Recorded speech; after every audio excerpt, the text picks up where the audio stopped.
the top of the chimney, the flange. So this is what happens when you pay cheap. You pay cheap and you pay cheap and you pay cheap, and you eventually get it done off a qualified tradesman who cares for the work. Because you see, this was the original flange. It was built up with bits of muck, and then you had your original flange, which is sand, cement and stone. This is another layer that's been put on top. It's then been layered again. You see this layer, and then whoever you paid to do it last time has come out again and layered it again. So you've got your original, I'd say 1, 2, 3 times. So the original, once in between, and then another time, because you just wouldn't put it on that thin. It just deteriorates, as you can see. Now this is a key part of the job, of the project, should I say. You can see how next doors is reasonable with the stones, and that's quite solid.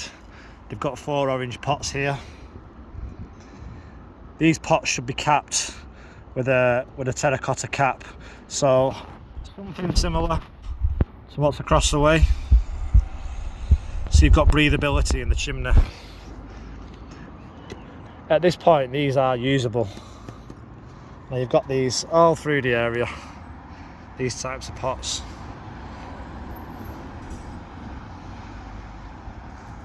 Okay, there's also another kind that we use, which is for breathability, but what I'd say is these pots, they always cause issues.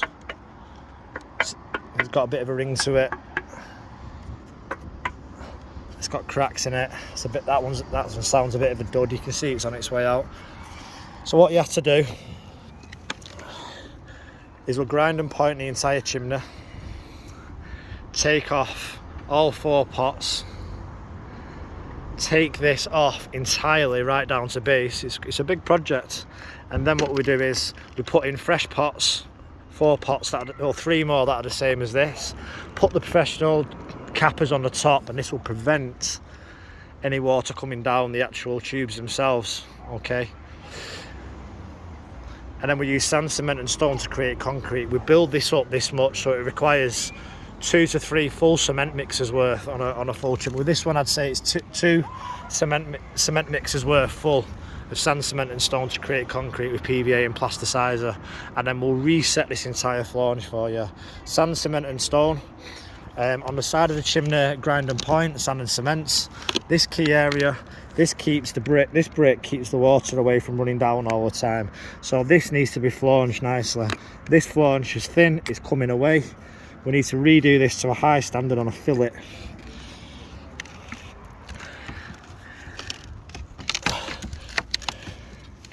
The lead is old. It's coming away from the wall. It's only about 15 millimeters into the wall. This sticky band, flash band tape, water's going to be coming down here. The flashing's coming away. We take this area out. We do new soakers, which go 3 inches and 3 inches, and that creates your channel. 1, 2, 3, 4, and then you do your new flashings sealed with lead mate, which moves in conjunction with the lead and fixed to a high standard. Grind and point the entire chimney, and then we'll put a new apron on the front and on the back with a welded seam, so it's not stretched around the corner, it's welded in a professional manner. Okay.